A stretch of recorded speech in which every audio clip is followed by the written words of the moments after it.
All right, so we are live, everyone. My name is Jesse, and I am with Exploring by the Seat of Your Pants. For those just joining us for the first time, we are all about bringing conservation, adventure, and science into classrooms around the world. So, as of June 8th, this Monday, it is Oceans Week. We have been celebrating oceans all over the place. We've got 20 plus programs featuring amazing ocean researchers, but today's program is going to just buck that tradition, and we're going to do something totally different and go back to a really fantastic presentation we covered a few weeks ago.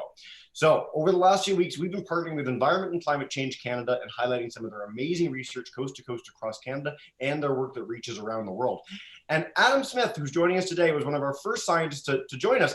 And he set off this controversy of saying that he had the best job in the world. And subsequently, every Environment and Climate Change Canada scientist said they have the best job in the world. I really think we do need to have like a joint throwdown session to really parse this out at some point. But I think it's a ringing endorsement for Environment and Climate Change Canada. So that's a big plus.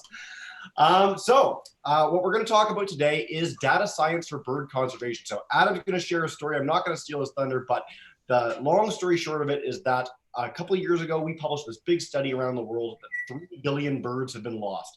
How do you count that number? How do you find that out? Why is that so important? Well, Dr. Smith has done research on that. He was one of the lead scientists on that study, a senior biostatistician for Environment and Climate Change Canada in the Canadian Wildlife Service. So without further ado, I'm going to turn it over to him to share his story, why he's so keen on birds, and hopefully get you guys inspired to take action as well. Thank you so much for joining us today, Adam, and take us away. Super.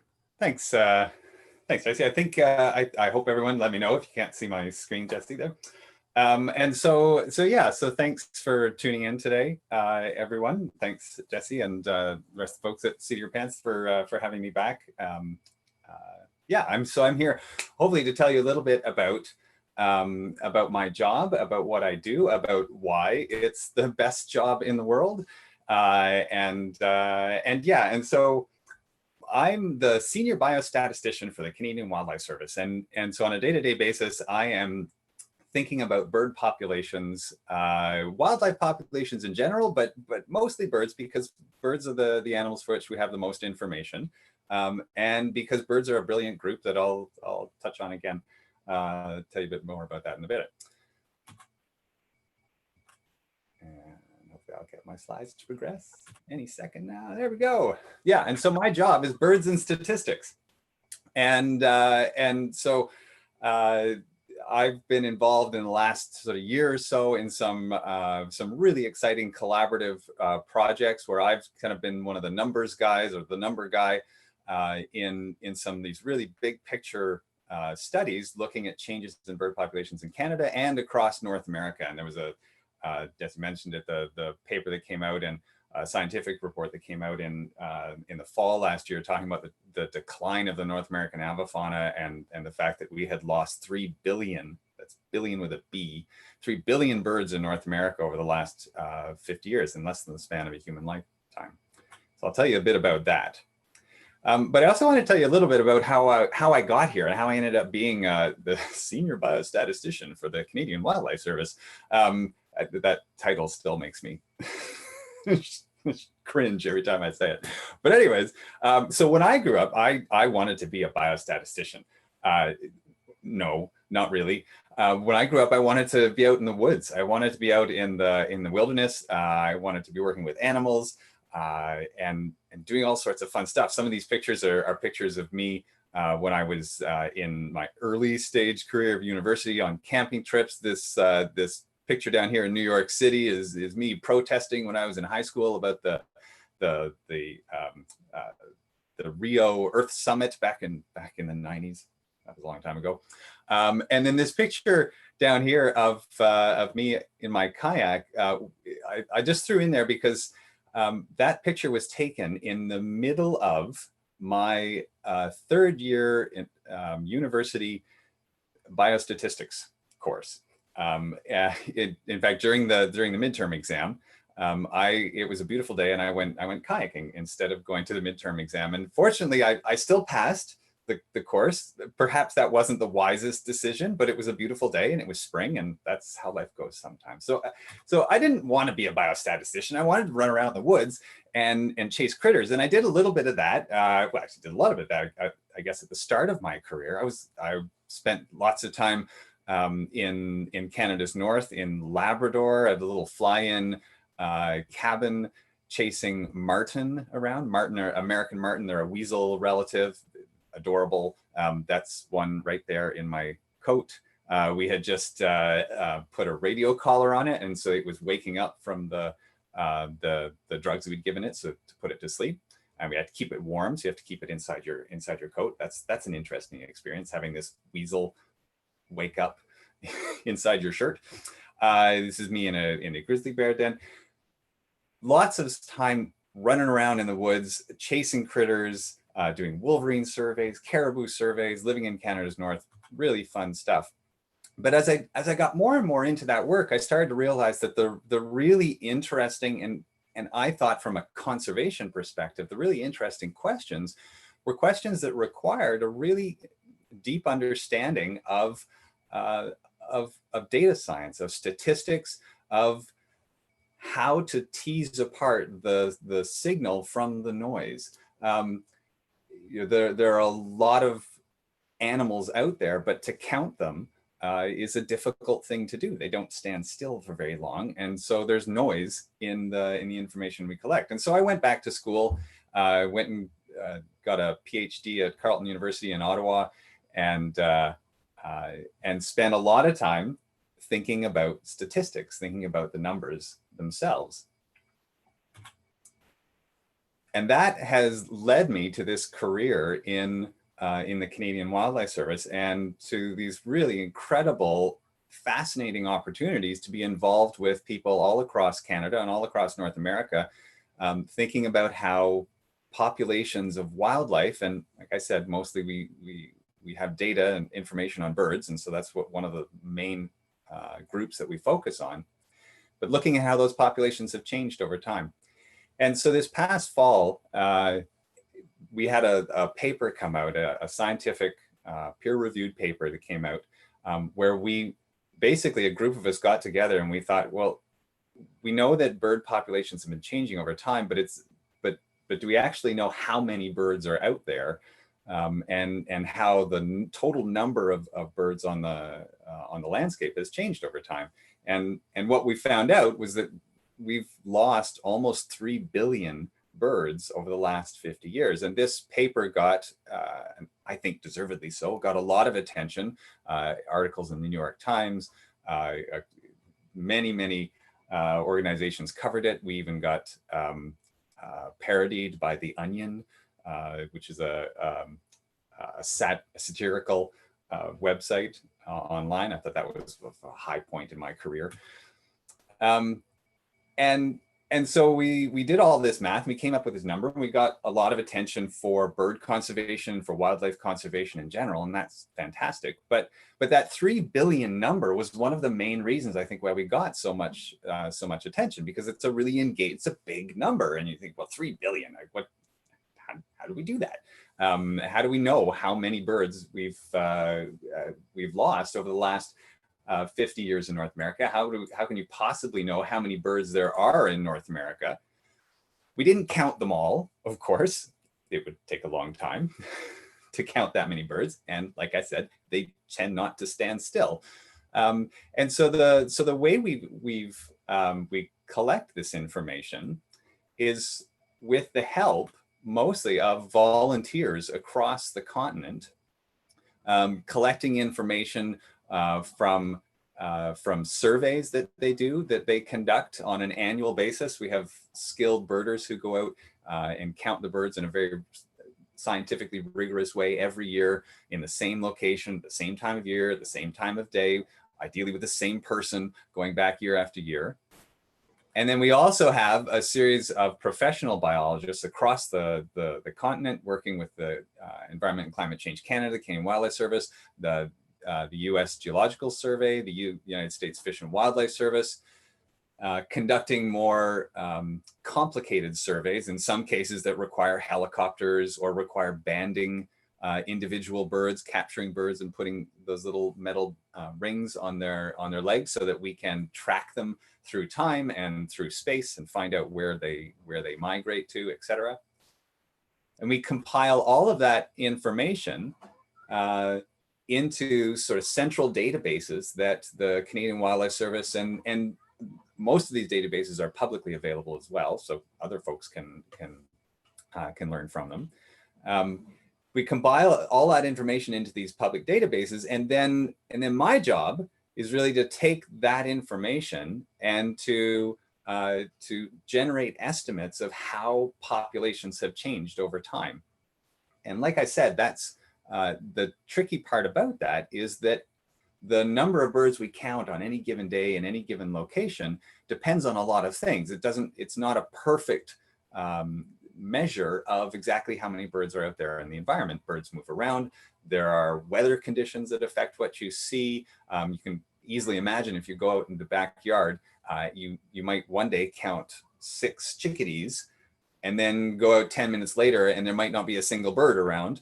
And how do you know what the difference is there? So you have to take many counts over time and over space and compile those all into an analysis that will ideally then tell you something about how that bird population has changed over time. And so this graph I just threw up here is an example of that estimate of how that population of, this is a bird called an evening grosbeak, which is a really common feeder bird, or still relatively common. It used to be much more common feeder bird, at least across the northern United States and Canada. And their populations over the last 50 years were approximately stable from 1970 to sort of the mid to late 90s. And then there was a major drop in their population. And so this graph shows you that the average number of birds we count on one of our standardized surveys changed from about 4 or 5, I guess it's more like 5 per survey in the 1970s, and it's dropped down to 1 or 2 per survey on average more recently. And then we look at other species. For example, Baltimore oriole is a species that Jess and I were actually just talking about a few minutes ago. Folks, at least in southern Canada and the northern United States, will be quite familiar probably with this bird. It's quite a striking bird when you see them. They have a beautiful song. Their populations have declined over time. And so you can see that population trajectory graph that I was showing earlier for the evening grosbeak. There it is for Baltimore orioles. You can see they've dropped quite a bit. They're still a reasonably common bird, but there's been a change over time for sure. And this little map down below here is just another example of the kind of product that I end up producing on a daily basis, with just essentially grouped portions of North America, regions of North America, based on the population trend for Baltimore orioles in that region. And what you can see is that at the northern edge of the species range and at the southern edge of the species range, it has declined more than it has in the core of its range. And so we look at relationships between bird population trends in time and in space in that way. But on top of those population trends, those changes over time, we also need, if we're going to count out the number of birds that are in North America, we also need to know how large that actual population is. And those changes over time that I was showing you before for the oriole and the evening grosbeak, from a statistical standpoint, are actually relatively easy in comparison to estimating the number of birds that are actually out there in the landscape. That is just a profoundly difficult thing to do. Again, because they move around and they're kind of sneaky. They're busy doing their thing, and they're not all that interested in showing us where they are. For example, any female bird that's sitting on a nest doesn't want to draw attention to itself and to its nest for fear of predators. And so it's difficult to know just how many birds are out there. And so that's the other part of the equation. We think about the changes over time. We also have to think about, well, how many are there in total? And so we have estimates. People have studied birds enough that we now have some reasonable estimate of the size of those individual bird populations. And we have that information on the population trajectories.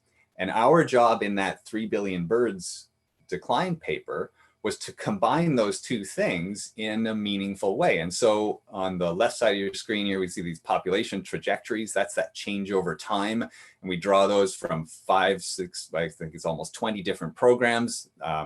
And we collect that information for 529 species. And for those same 529 species, we have the estimates of the size of their population at some point during that time series.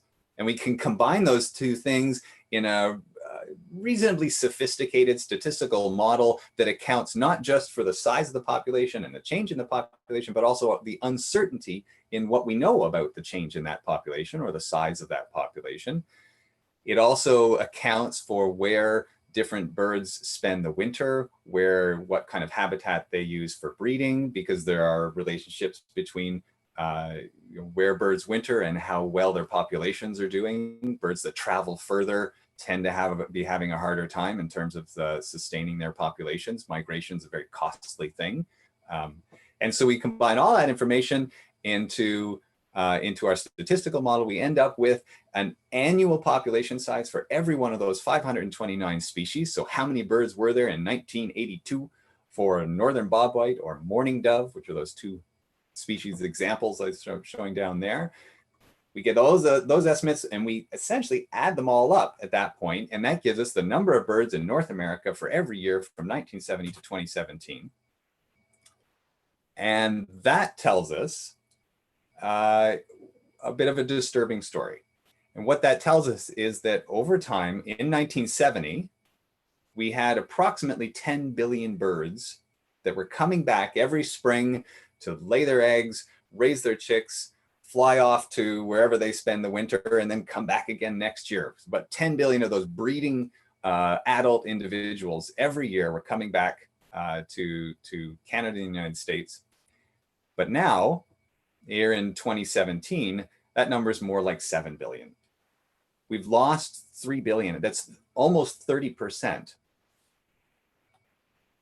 If you look at the shape of that decline over time, the sort of accumulation of the loss of those birds, you can see that there is some evidence that it's flattened out a little bit recently, and that's maybe that's good news. We're not totally sure. That's one of the main sort of research areas that I and my co-authors and other people in conservation are looking into right now, just to explore just how real that is. But over time, we have lost a lot of birds. And this is, when you think about that, you think, okay, with 3 billion birds, it's a big number, but we had 10 billion. So we've only lost 30%. Maybe, but we're talking about an entire class of organisms. We're not talking about a single species here. This is 529 species at a continental scale. We've lost almost a third of them. This is huge.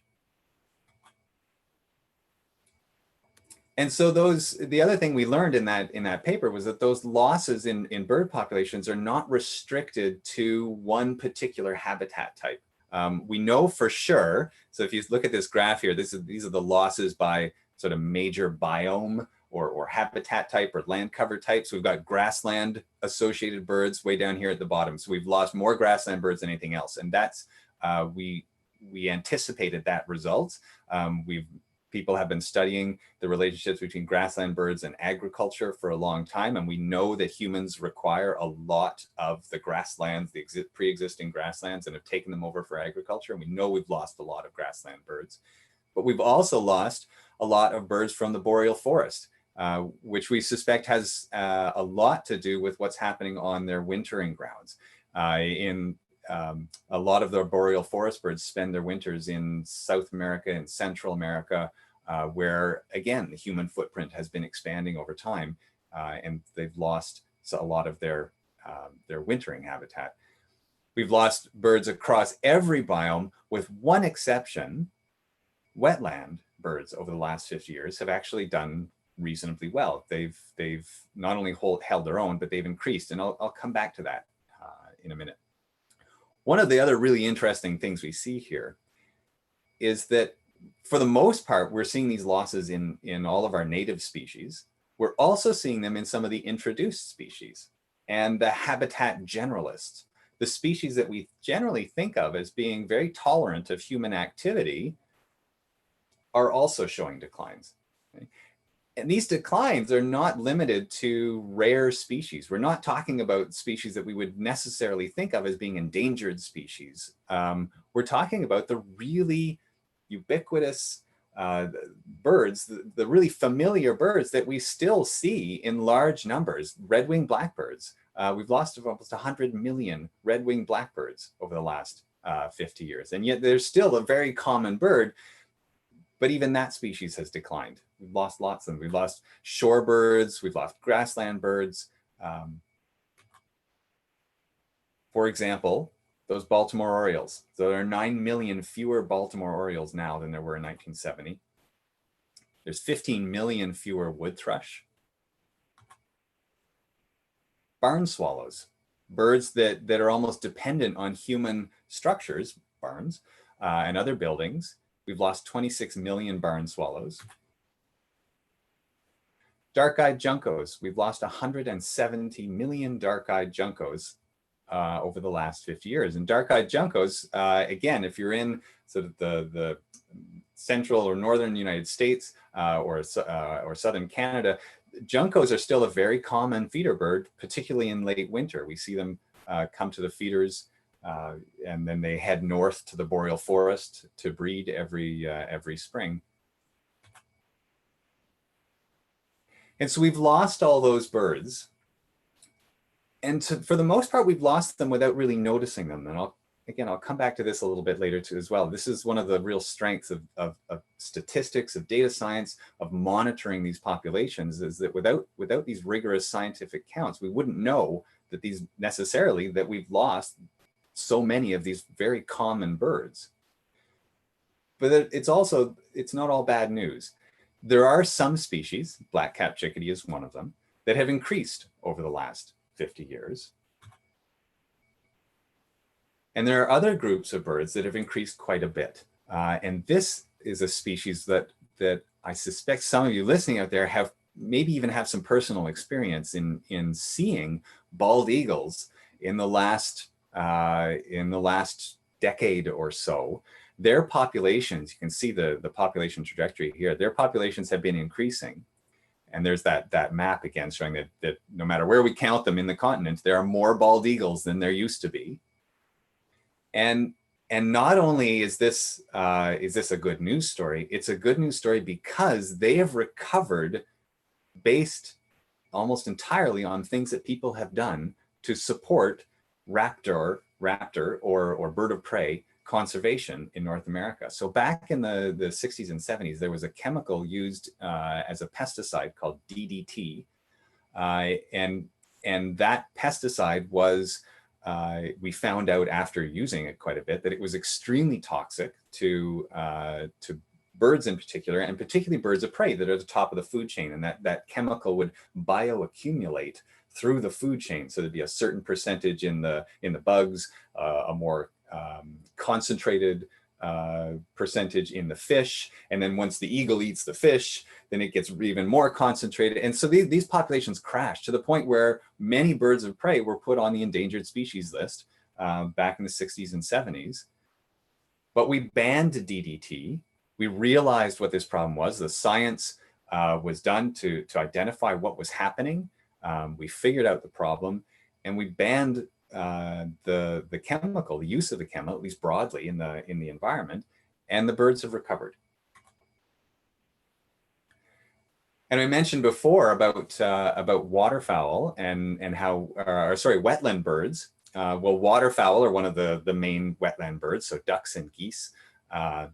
Their populations have increased over the last 50 years. And that's, again, largely a result of two things. One is the increased conservation efforts for wetlands. We do a better job of conserving wetlands these days. That's largely thanks to organizations like Ducks Unlimited in the United States and in Canada, and the hunters that support Ducks Unlimited. The folks that are hunting waterfowl have done a tremendous job of improving hunting regulations, but also supporting that conservation of wetlands that are so important to that group of species. in that 3 billion birds paper, we also sort of summed up the total numbers. And so in this little pie graph in the top left corner here, the losses, again, you see, so sparrows, warblers, blackbirds, meadowlarks, etc., and the finches, these are some very common bird species. And that's where we've lost most of the birds are in the common bird species, which when you think about it for a second makes perfect sense. If you lose 20% of a very common bird species, you'll notice that in terms of total number of birds. There are these groups that have increased. And so we see again that raptors increasing, ducks and geese increasing, also some other species that again, people are probably fairly aware of, the increases in turkeys. Certainly, the wild turkey has recovered a lot over the last 50 years, but also gnatcatchers and vireos, which to those of us working on this scientific study was a bit of a surprise. We hadn't, that was a pattern that we had not been aware of up until this point. And so again, there's some more ongoing research to figure out what there might be about vireos or gnatcatchers for that matter that is buffering them from some of these population declines. And we also look at birds not just at that North American level, but also at a national level. And a report came out last June, just about a year ago now, looking at the state of Canada's birds. And that report, again, if you're interested in more of that, check it out, www.stateofcanadasbirds.org. That report showed some very similar patterns to what we were seeing at a North American level. We have these groups, shorebirds, grassland birds, aerial insectivores, like that barn swallow I was talking about earlier. Those are the birds that catch insects in the air. So swallows, swifts, chimney swifts. Any of you live in a city are probably hopefully familiar. You should get familiar with chimney swifts. These are these brilliant, charismatic little birds that live in downtown city cores. Shorebirds that are some of our longest distance migrants. They're struggling quite a bit. They need their habitat in the wintering ground. They need it in the breeding ground in the Arctic, but they also need it everywhere in between. And one of the real challenges with shorebirds is that they need areas like beaches and other shoreland areas, coastal areas that are also really important to people. And so there's a real conflict there, a tricky conflict with development there. But again, we see those birds of prey and the waterfowl coming back, and largely they can tell us a lot about how we have been successful in the past with conservation, and hopefully what we need to do in order to be successful in the future to bring back some of these declining populations. And so, like I said, that the state of the birds in Canada and in the United States is somewhat dire right now. We have lost large numbers of birds, and these are important birds, not just from the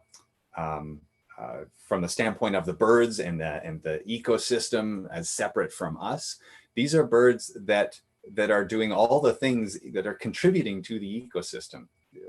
And so, for example, you can think of it as 3 billion fewer birds out there that are eating insect pests that are agricultural pests. There's 3 billion fewer birds out there eating seeds and distributing seeds across the landscape to help plants respond to climate change. There are 3 billion fewer birds singing in your backyard in the morning when you wake up. And so this has consequences for the ecosystem at large, but also for us. It's also, though, not all bad news. We have learned in the past that conservation can work. When we study the problem, we understand the science, and we act together internationally as well as nationally, and respond to the science. We've learned that the birds can recover. And so there are things we can do.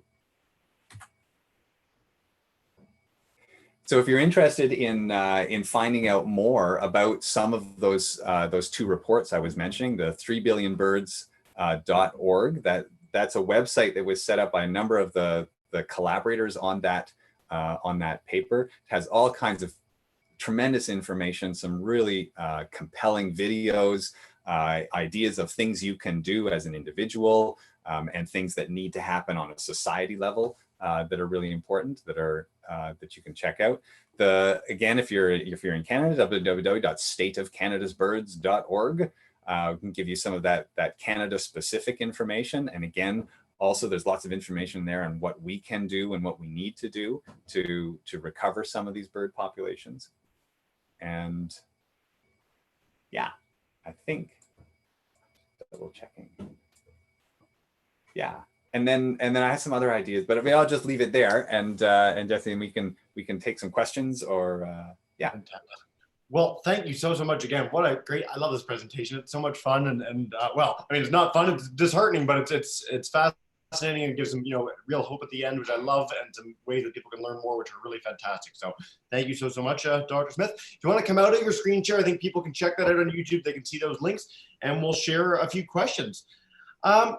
You mentioned, actually, you know what, Jesse, I just thought of something. Can I I've just got one other slide that I actually just added in just this past week to give some folks some other sources of information that they can find out more about. And so there's a lot in here and I think a lot about birds and bird population, but there's also the data science, and maybe I've almost forgot to come back to that, but it's a really fascinating thing. The information that we get on the natural world is complicated. Yep. It's noisy, and it requires some of this. It requires some science, some math, some statistics, and some graphics and communication to tease out what's important from that information. And so there's two things I wanted to point people at. One, for young people out there who are just getting into to science and to thinking about data science, getting some experience coding. So the Scratch program that MIT offers is a really neat introduction to coding for specifically aimed at kids.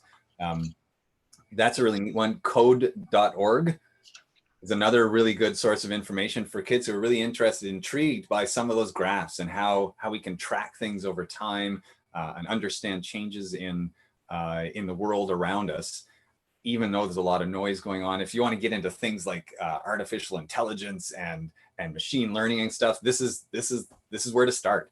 But then also in terms of the birds, folks should totally check out Birds of North America with Jason Ward on YouTube. Really engaging, really welcoming and fascinating, super skilled birder who's just a treat to engage with. And then of course, birdscanada.org and the Cornell Lab of Ornithology. Other sources of information that for the birders and for the aspiring data scientists that hopefully will be really useful. Yeah, not only have you inspired people that are watching, but you've inspired me. I'm going to reach out to Jason, see if we can get him on one of these programs starting in September when we really ramp back up again, because the more bird, this is such a neat topic, and it's something that connects so deeply with so many people. I mean, we look out our front window and we see birds, and that's pretty unique, is that you can't do that necessarily with reptiles, mammals, other groups of species, but it's something that we all have a personal relationship with. So thank you so much. This is great. I thank you for, new slide. All right, let's dive in with some questions. So you mentioned at the beginning that we have the most info on birds. Is this simply just because there are so many citizen science people, so many keen amateurs that are helping us get that data, or is there another reason?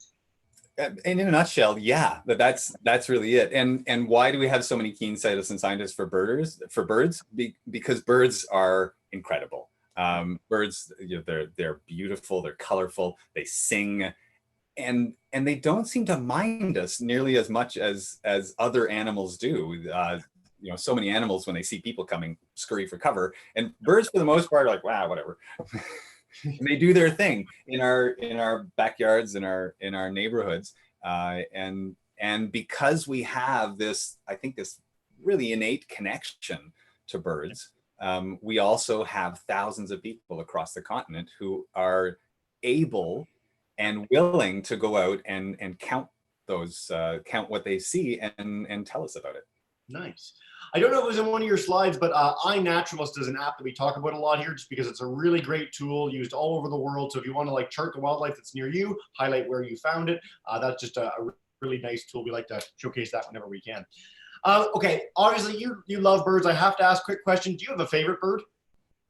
Yeah, so I do, but they're all my favorite. I always feel bad choosing a favorite because they're all so incredible. So I'm going to pick two. So the white-throated sparrow, it's just this brilliant little package of bird. They're beautiful. They have this gorgeous song, and they're spread across all of the sort of sub-boreal and boreal parts of Canada. So I grew up listening to their song. It was the very first bird song I ever learned. And then black-capped chickadees, because they're chickadees and they're tough as nails and they're adorable and they're everywhere. And yeah, so you can't argue with chickadees. I was so thrilled recently. So, I mean, we all know chickadee dee dee dee dee dee dee as a call, but there was a call that I'd always loved and associated with my Oma's place up north and you know, a couple hours north of Toronto. And I never knew what bird it was. And recently I saw a chickadee make the call. I was like, oh, it's doubly great. Now I know the bird and it's a chickadee. Fantastic. Adam, so Peter Soroyi, he's one of our speakers who's come on in the past. He was actually on CBC the other day talking about birding, which is fantastic. And he wants to know, what do you think are the top 3 to 5 causes of these declines? You know, we saw these precipitous drop-offs. Is there anything that jumps out as a cause for all of this? Yeah, it's an excellent question. Thanks. And so it's tricky. And so in our research, we did not specifically look at the causes. And to rank those causes is really complicated. But we know from lots of other research that's been done that the most important thing that's happening to wildlife populations in general, and certainly birds, is habitat loss. And really what that comes down to is that we people, human society, are expanding and taking up more and more and more and more space and more of the available energy in the ecosystem, and there's just less out there available for other species. And so that's the big thing for sure that's affecting these populations. I mean, this 30% decline in an entire class of organisms at a continental scale is really a sign that our landscape just cannot support the abundance of other living things that it used to. And so there's some complicated societal issues to tackle there in response to that. But birds specifically, some of the other major challenges that they face, number one can be things like cats. And that's particularly things like songbirds and some of those really common species. And so cats that are outside they're predators, right? And that we all know that. We've seen our cats do that. And so cats that roam free kill, literally hundreds of millions of birds every year. We know that reasonably well, that there are that many cats in the environment. So cats that are outside are a big issue in terms of individual birds, but also things like collisions with windows. That's a really important source of mortality for birds. If you think about your own house, you know, chances are you've had a bird run into a window and die that you noticed. You probably didn't notice a whole bunch of them. And then you look around and you count up the number of windows in the world and you think, oh, that's a lot of birds that have probably run into windows, and that's it. And so there are things we can do. Number one, we can keep cats indoors. The cats live longer as well. They're healthier and they live longer that way. You know, having gone through this transition myself, it's not easy. The cats are generally not convinced that this is a good idea at first, but it's possible. There are ways to keep cats happy indoors. But also there are ways that we can make windows and glass more visible to birds. And so there are Feather Friendly is the name of a product that you can apply to your windows afterwards. There are a number of sources. If you go to the Cornell or Birds Canada, both of those websites can help you learn a bit more about how to make your windows more visible to birds and make them less likely to collide with them. And you can support city-based initiatives to add that bird-friendly design into some of the planning that happens at a broader city level as well. we literally, when we watched your last talk as a family, we got a bunch of bird stickers to our window. So it works. Feather friendly. That's a great piece of advice. So for anyone who's tuning in, check that out. That's awesome. And you know, the thing with birds, and you showed this in one of your slides, is like the 7 solutions that are out there. You know, use less plastic, keep cats indoors, you know, help your windows. They're all fairly easy things to do, which is nice. Like, it's a heartening sign that it's not, you know, changing your entire lifestyle, which is difficult for some people, of course. Yeah, I love that message. Yeah. Yeah, So, there are absolutely other things we can do. I should add one last thing. I was a little bit pessimistic there about the habitat loss. It's a big deal. It's a complicated issue, but there are things we can do, and so absolutely we can support you know, wildlife habitat in the places where we live and work. We can support wildlife habitat in cities, but also we can do things like purchase locally grown and sustainably raised food products. We can seek out things like bird-friendly certified coffee, which supports, you know, for those of us living in North America, it supports the other end of that bird's life cycle, the wintering region, the habitat in the wintering regions for a lot of forest birds. There are lots of things we can do. And at a societal level, we need to have those conversations about what we value for ourselves and for our children and for our grandchildren. Yep. Well, and I think that the message of wetlands being brought back, both in conjunction with conservation organizations and hunters too, which is an interesting piece, and we could probably spend 20 minutes talking about that alone.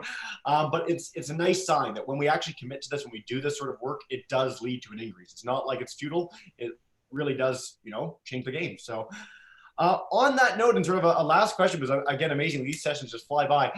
When you show this diversity of different habitats, or some bird species have increased in wetland habitats and insectivores have decreased.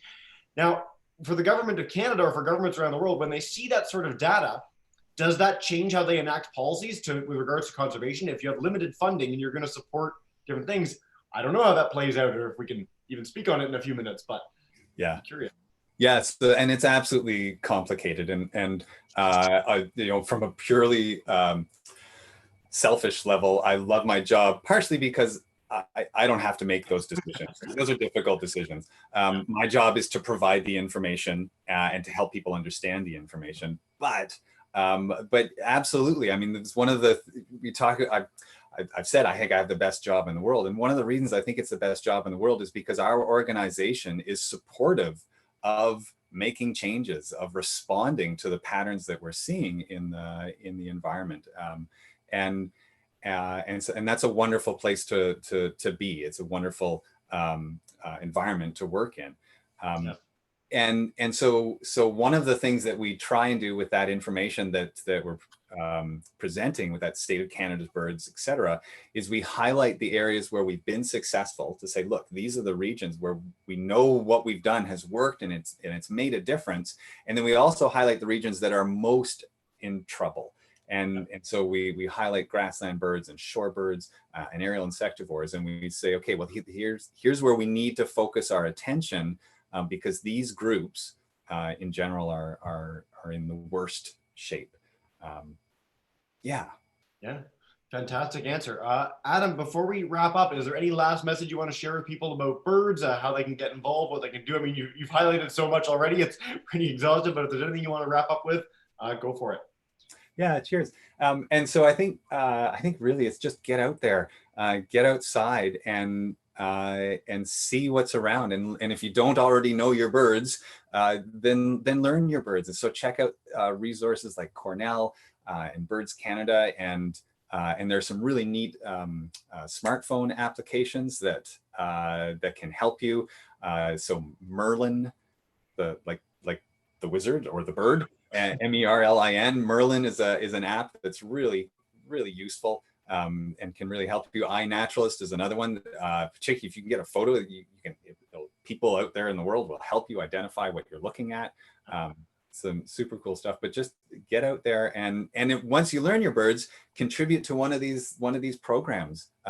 Join in with the rest of the citizen scientists around North America and around the world who are contributing that information into these databases that allow us to track these changes in populations that we otherwise would be blind to. Yeah. I love that it's almost, I swear, 90% of the sessions we run, the piece of advice that people leave with is get out in nature. It's so simple, it's so easy, but it's so effective. I mean, you talked about your own experiences just getting out there and exploring, and it led to all of this. And I think that initial spark of inspiration is so valuable. It's so important to go, whether it's insects or birds or mammals or whatever you're interested in, it's out there. So get out in nature, spend some time, and especially now as it's getting beautiful around Canada and the US and beyond. So Adam, thank you so much for your time today. We really, really appreciate you joining us. Thanks very much. Awesome. Well, we'll have a wonderful rest of your day. We're diving in with a French session with the Toronto Zoo, our first French session in a minute, so I'm excited. We continue on with our last sort of full week of programs here at Exploring by the Seat of Your Pants before the summer break. Again, perfect time to get out in nature. And for now, have a wonderful rest of your day.